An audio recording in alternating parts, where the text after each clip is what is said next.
Hello, this is just a tutorial for Cinema 4D. Yeah, just basics and things like that. Just to spawn basic text, you click MoGraph and then MoText, and then you'll see it spawned your text. And then if up here you click the 4 arrows, you can move it on the x-axis, y, and the z. Oh no, y-axis, z-axis, and x-axis. To zoom in and zoom out, you use the roller on your mouse. If you hold Alt on your keyboard and left click and drag, you can rotate the screen. And then if you hold Alt and click in the mouse roller on your mouse, you can move it like that as well. We'll move it up a bit. You can, if you click Object, you can change the text. So we'll do ORCL Gaming, and that's made it pretty big. Not bothered that much about that. Now, if I want to change the font, and I like to use the Pista because it looks really cool. Well, I think anyway. And then if you click caps, you can change the cap on the actual letters. So like it makes it a bit bigger and rounds it. Like that one, it's actually hollowed it in the middle, which can be cool if you want to change the inside color. You just spawn another text like this. If you hold CTRL and then push C and then push V, it spawns another one. You can change the name of anything up here by double clicking and then typing it in. Just do something random. No, and then you could change it back to none.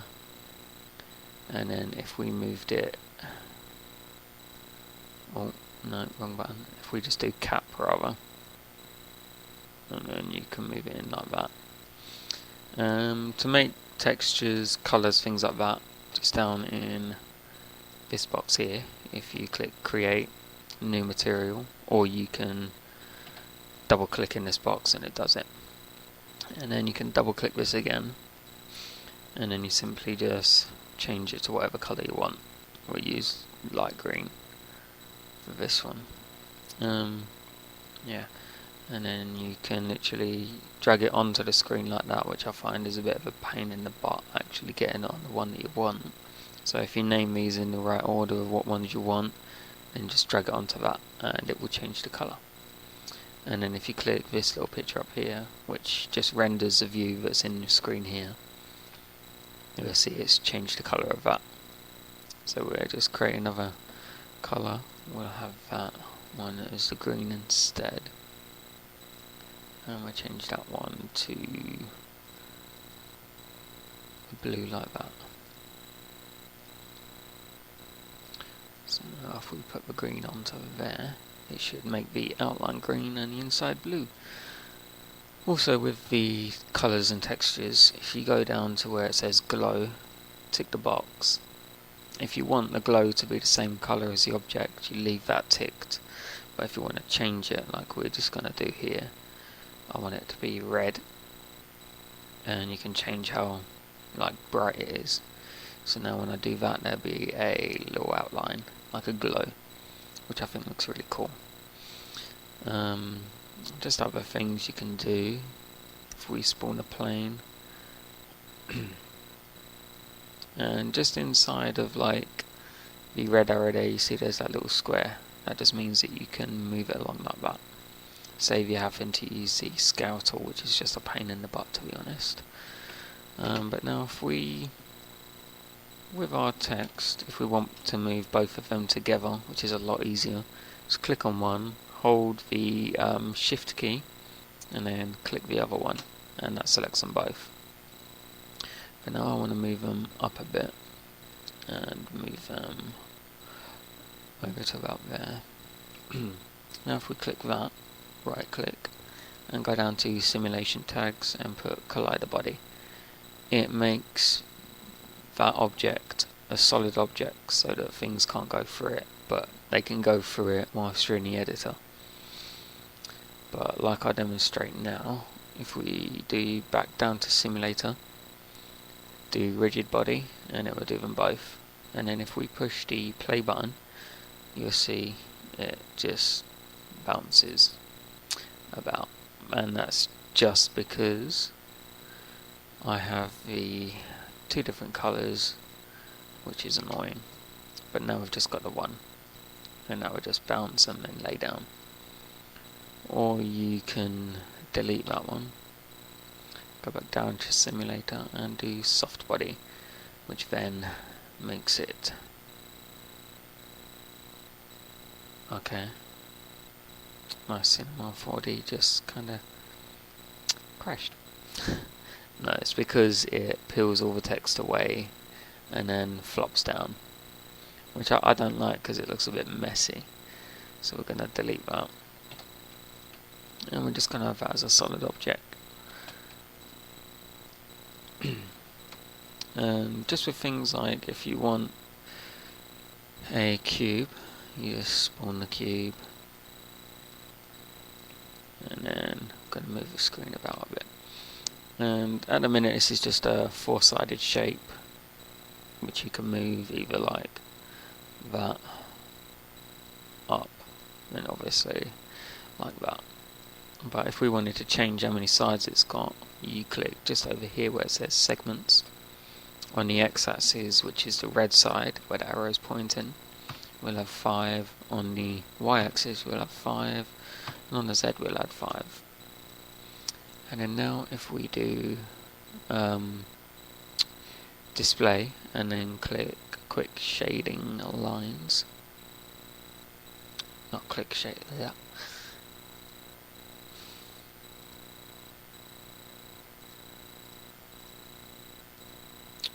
Oh, where's it gone?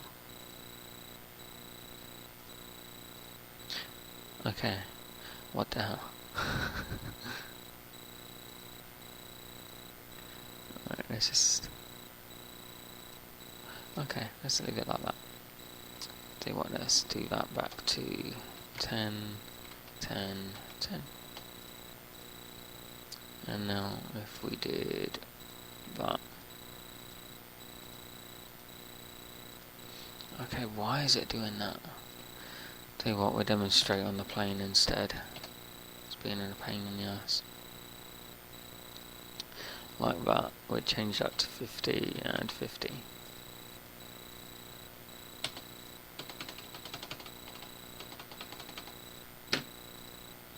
And then you'll see it's got a lot of little lines, but we want to go back on that.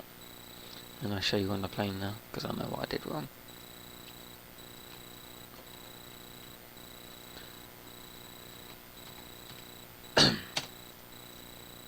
You have to make it a editable object by clicking that, which cannot be undone.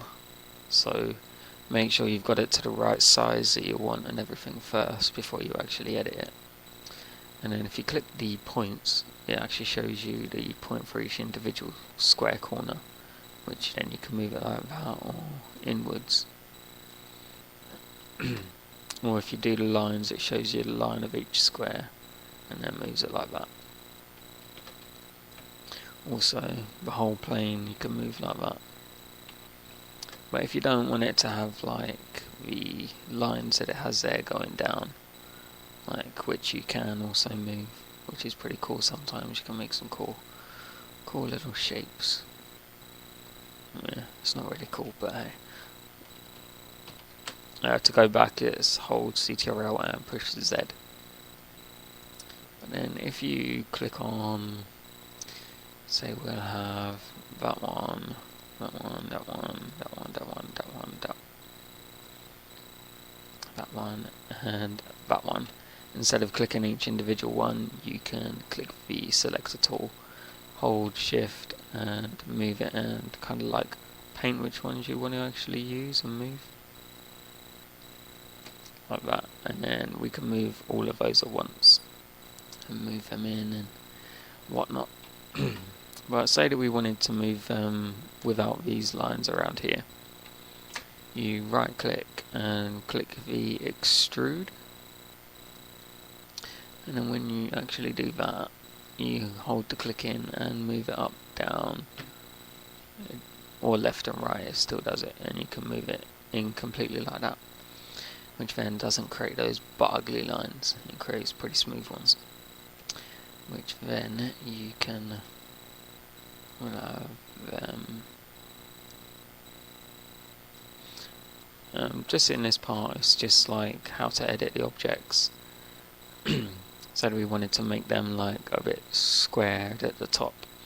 You would click the bevel tool, and then same again, click and make it zoom, well, move it in and out, which then creates those lines as well, but it makes a cool shape as well, and a bit of a cleaner one rather than the other one. But say now that let's for instance, we didn't want those squares to be there at all.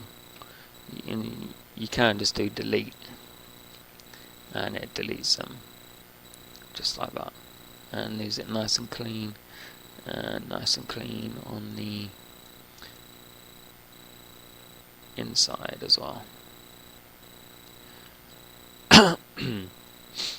Yeah, there's a lot of other things you can do,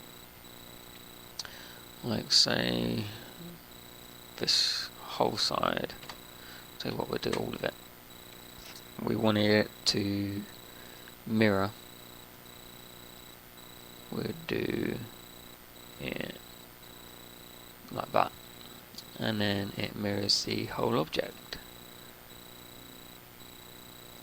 And another one, but then say we wanted to edit just that, it would do it just on that one. But say then that we wanted to do that,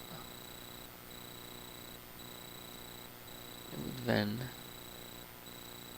enable us to create more of those little ones, which is just basically a plane, which is pretty stupid, and it didn't do what I was aiming for it to do.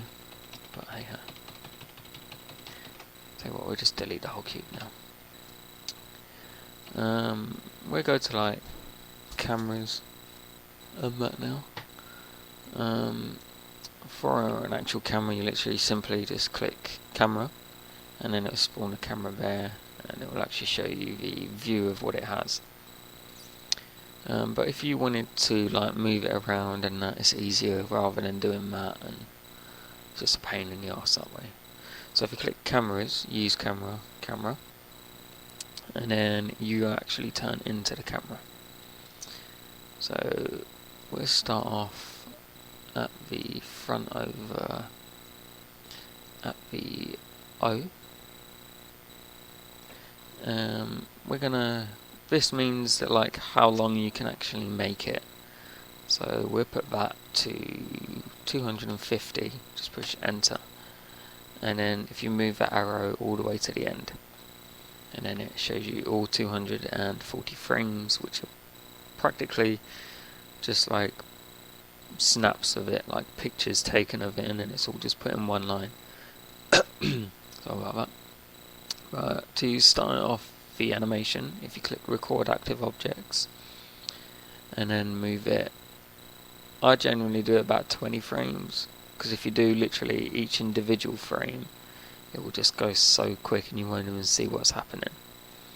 But then now we've got that on 20 frames, if you actually move the camera along like that, and then click the active objects again, move another 20, move it again, click it, move another 20, move the camera, click the object, hold the key, move the frames, move the camera,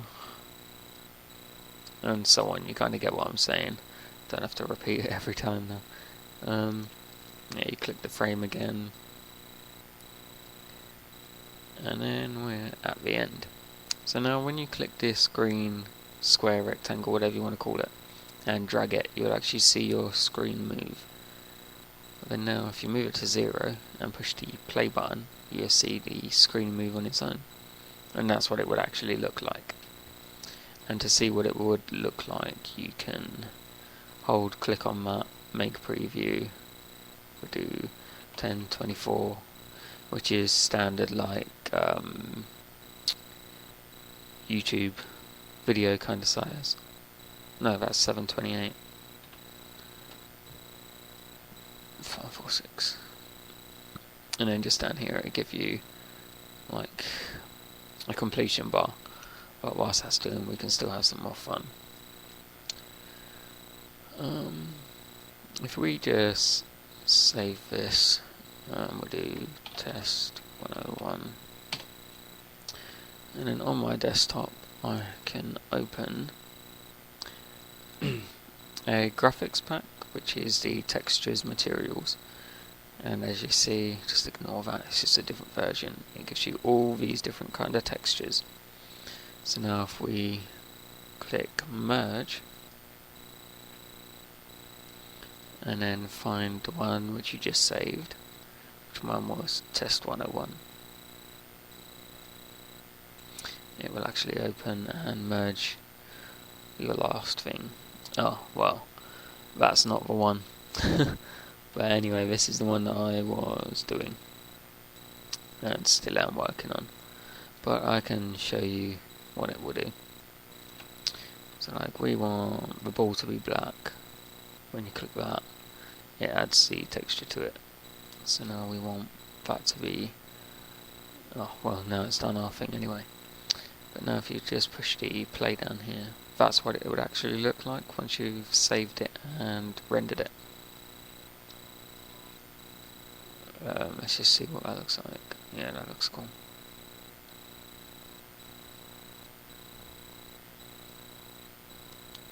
See, check it again. Yeah. Okay. Well, I'll just show you what this one does anyway. So see the kind of things that you can do. It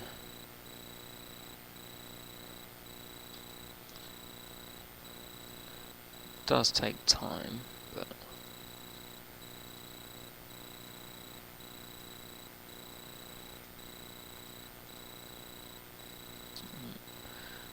forgot to do the use camera, and that'll put me in the position that the camera's in. And then you do that. As if it's loading the game up.